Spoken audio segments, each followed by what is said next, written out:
Bismillahirrahmanirrahim. Assalamualaikum warahmatullahi wabarakatuh. Bagaimana kabarnya teman-teman semua? Semoga teman-teman sehat selalu dan tetap ceria, tetap semangat belajar bersama Bu Guru. Pada kesempatan kali ini, kita akan melanjutkan materi rangkaian listrik, yaitu pada tema 3, tokoh dan penemuan, subtema 1, penemu yang mengubah dunia pada pembelajaran 2. Teman-teman, sebelum kita masuk pada materi, kita berdoa terlebih dahulu ya. Semoga Allah memberikan kemudahan dan keberkahan ilmu yang kita dapatkan. Setelah melihat video pembelajaran hari ini, diharapkan teman-teman dapat mengetahui perbedaan rangkaian seri dan paralel. Nah, sebelum kita melanjutkan materi hari ini, kita akan coba mengulas materi pertemuan sebelumnya ya, yaitu tentang komponen listrik dan fungsinya. Sebelumnya sudah dijelaskan bahwa rangkaian listrik adalah komponen-komponen yang saling dihubungkan dengan sumber tegangan sehingga memiliki fungsi dan kegunaan tertentu. Rangkaian listrik tersusun atas komponen-komponen seperti alat listrik, konduktor listrik, dan sumber listrik. Nah, contoh-contohnya kemarin sudah kita sebutkan teman-teman. Ada saklar, baterai, dan lampu sebagai pengubah listriknya, juga ada kabel listrik. Adapun fungsi saklar adalah untuk memutus dan menyambung arus listrik. Fungsi baterai adalah sebagai sumber listrik, dan lampu sebagai pengubah listrik menjadi cahaya, dan kabel listrik berfungsi untuk mengalirkan arus listrik. Nah, selanjutnya kita masuk pada materi hari ini. Rangkaian listrik adalah susunan dari komponen elektronika yang dihubungkan dengan sumber tegangan menjadi satu kesatuan. Berdasarkan mengalir tidaknya arus listrik, rangkaian listrik dibagi menjadi dua, yaitu rangkaian terbuka dan rangkaian tertutup. Rangkaian terbuka adalah rangkaian listrik yang tidak dapat mengalirkan arus listrik karena jalur arus terputus atau tidak terhubung. Rangkaian tertutup adalah rangkaian listrik yang dapat mengalirkan arus listrik karena jalur arus yang terhubung. Jadi, arus listrik hanya dapat mengalir pada rangkaian tertutup.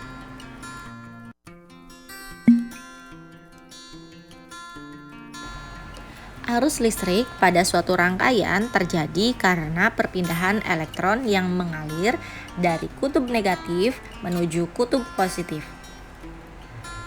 Sebaliknya, arus listrik mengalir dari kutub positif menuju kutub negatif.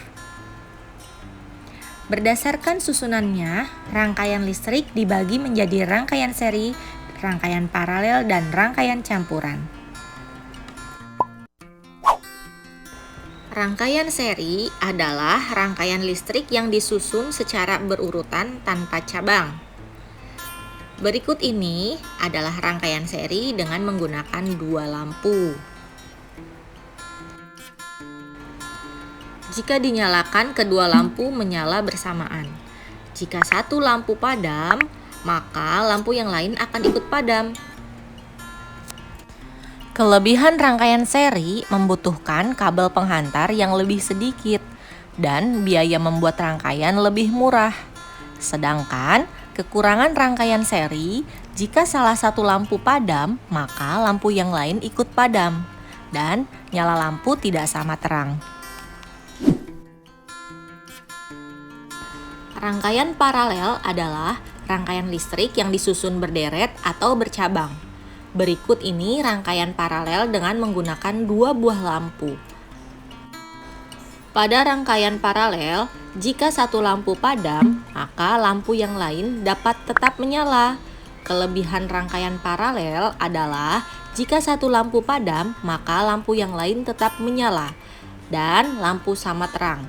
Sedangkan kekurangan rangkaian paralel adalah membutuhkan kabel penghantar yang lebih banyak, sehingga biaya pembuatan lebih mahal.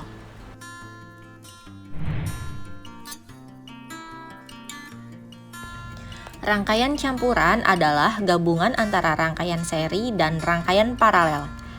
pada rangkaian berikut ini, antara lampu 1 dengan lampu 2 disusun secara seri.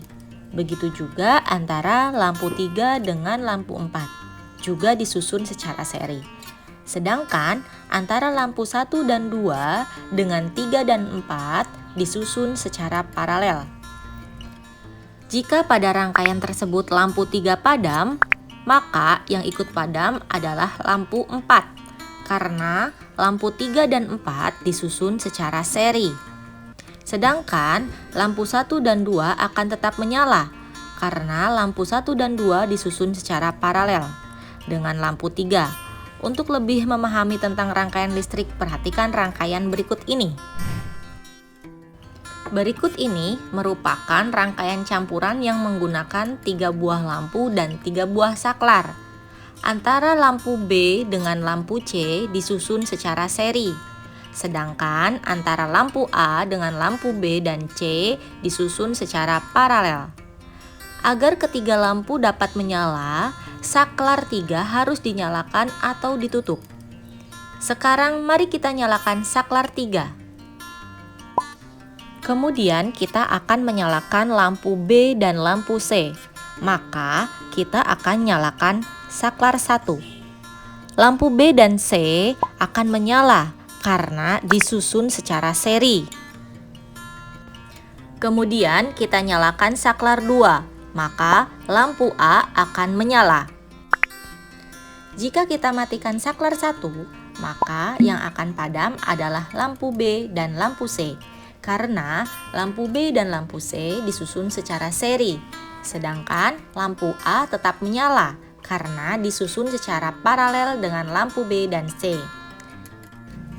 Kita nyalakan kembali lampu B dan C. Selanjutnya, jika kita matikan saklar 2, maka yang padam adalah lampu A, sedangkan lampu B dan C tetap menyala. Kita nyalakan kembali saklar 2. Namun, jika kita matikan saklar 3, maka semua lampu akan padam karena ketika saklar 3 dimatikan atau dibuka, maka akan menjadi rangkaian terbuka sehingga arus listrik tidak dapat mengalir. Nah, demikian tadi penjelasan tentang rangkaian listrik. Semoga dapat memudahkan teman-teman dalam memahami tentang materi rangkaian listrik.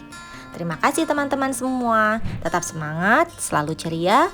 Wassalamualaikum warahmatullahi wabarakatuh.